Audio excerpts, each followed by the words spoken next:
So what do you do and how do you want me to help you?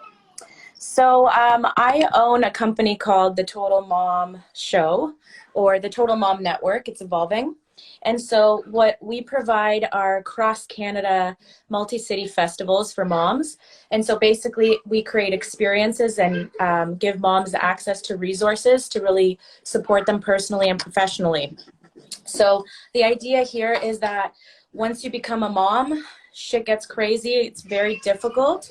And so what we do is we bring all the wellness practitioners, all of the brands, all of the different service providers that make and simplify life for moms, and they can get it all in one place. And so initially we started this as a festival, and it was a 2-day festival.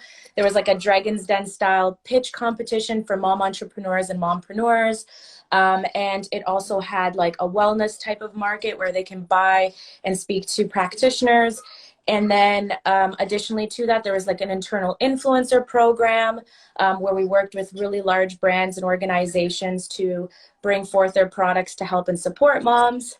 And then right before COVID happened, we were just about to sign a large deal with a large financial institution to go across Canada with these festivals. Then COVID happened and IRL events are kind of over. So what I ended up thinking about is I wanted to just get quicker to my 2-year plan of going digital, and now it's kind of here. You're not speaking like an entrepreneur.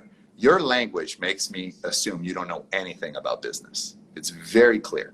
Now, you're people talking, you're very good at talking, you come up with all these ideas, but you don't really vet them out. You're impossible to work with. Your husband's a saint, and he's a quiet left-brainer, not a right-brainer. He just lets you do all the talking, because I would be afraid of you, right? Why? I mean, you can do whatever. Why? Because you're like, blah, blah, blah, blah, blah, because you're fucking, you're not easy to deal with. You're very, you're not really the type of person who wants to be told what to do. And if you want to do something, you're going to do it. And you're not going to let somebody tell you that you can't do it. The problem is that you're doing it the wrong way.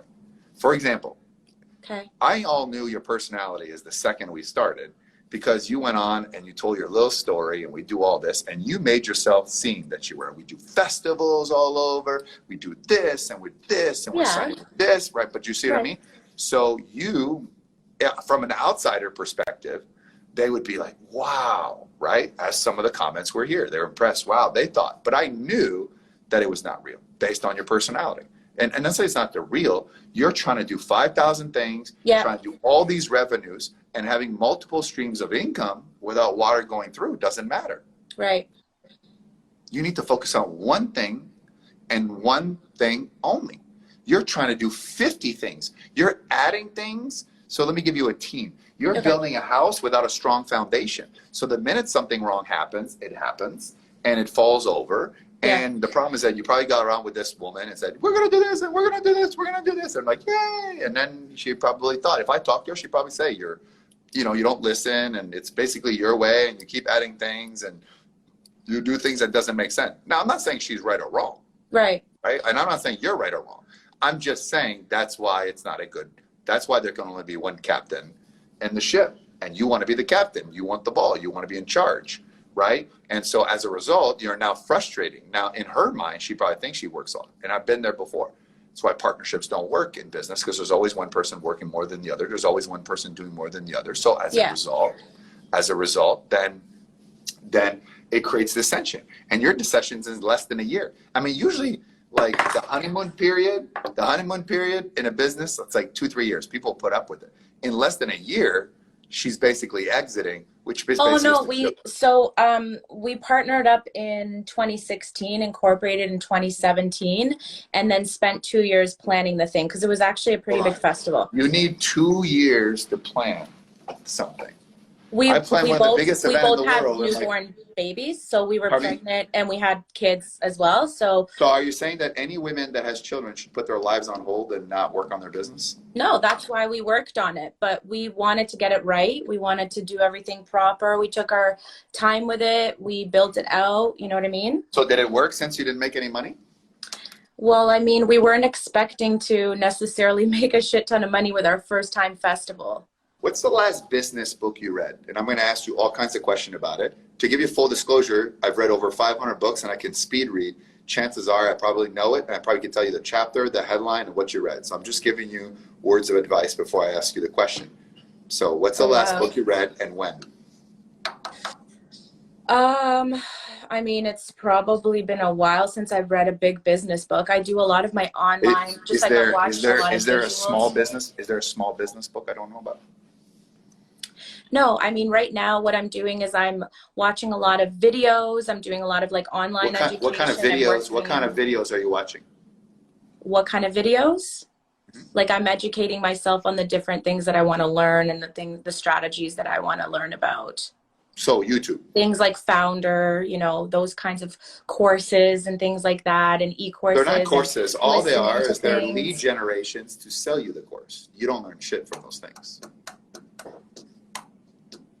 Well, I mean, I'm learning a little bit by little bit, but definitely not as much as someone who would go to like say a digital marketing career or like have a degree in digital marketing. You just trying to learn as much as I can so that I'm not always relying on trying to have so many freelancers coming in and out. You know what I mean? When you rewatch this conversation, I'm sure everybody can see it, right? Especially many people here. I've done 51 of these in a row every day, right? So you suffer from a disease, okay? You're very well, yes, you have a disease. I'm going to tell you what it is, okay? Are you ready for it? Are you open for it? I mean, you're already saying everything you're saying. I mean, I'm here. I mean, if you don't want me to say it, I won't say it. I won't tell you your disease. Tell me my disease. Your disease, you have what's called know-it-all disease. Know-it-all disease. Why would you say that? This is how you are. Your personality, what you do. In your mind, everything you do makes sense. Not everything. That's why I look for help. That's why I'm seeking coaching. From That's who? why I'm trying to learn Hold on. courses. You're seeking coaching from who? From you. First of all, you didn't know I was going to pick you when you pressed the button. And second of all, too, this is free. You're not paying. What happens when you get free advice? Come on.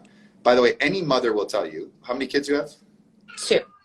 Okay. The first one. How many advice did you ask from people that had nothing to do with how it really went? And would you agree that everyone has their opinion? Every kid's different. And most of the advice you have, right, was actually irrelevant. And you stop reading stuff online because whatever they said, it just scares the hell out of you. Would you agree with that? Yeah. Right? Absolutely. And you're concerned about it. You're getting the second child was how will the first child treat the second child, and how that dynamic of now one's hard enough, now you got 2. How do you manage all that with that? And you probably ask from some people, but after a while you're like, I'm just gonna do it myself. Correct? Maybe, yeah, I think so. I know. So now you're trying to do the same thing in business, and unfortunately, here's the thing. I will tell you this. I mean, you have all the right skills. You have the right intent. You have the right ambition, but you are trying to map quest your way. So Google Maps, putting yourself and going outside. Where you live? You say you live in Toronto? Blue Mountain now. I just moved from Toronto. Okay. Where's Blue Mountain? I don't know. Where is that? It's just, it's like north of Toronto. So it's Collingwood, Blue Mountain. It's above Barrie. It's like right near the Blue Mountain. It's just above Barrie, yeah. Okay. I like the Red Mountain. I just made it up. But. So it's like if someone says you want to go downtown, and I give you want to go Greektown downtown, and you have to map quest it. What are the odds that your Google Maps said you're going to get lost on the way there between the highway? You got the 410, you got the 401. Yeah. You got the Don Valley. You got all these things, and then you're turning this and that, and you get lost, and you're asking for direction. And what you're doing is that you're spending a lot of the wrong time spinning your wheels. I know. And so what happens is you're not getting to your destination. It's frustrating to you. It's creating that dissension rather than having a GPS and putting the coordinates in. Now, good thing for you that this coronavirus, if you go to millionaireflix.com, you get all my courses for $20. You get 4,000 hours. You don't need to listen to these stupid webinars, because that's what they are. The webinars are nothing more than a tease to get you to buy the $2,000 course. I know, and there's nothing wrong with it.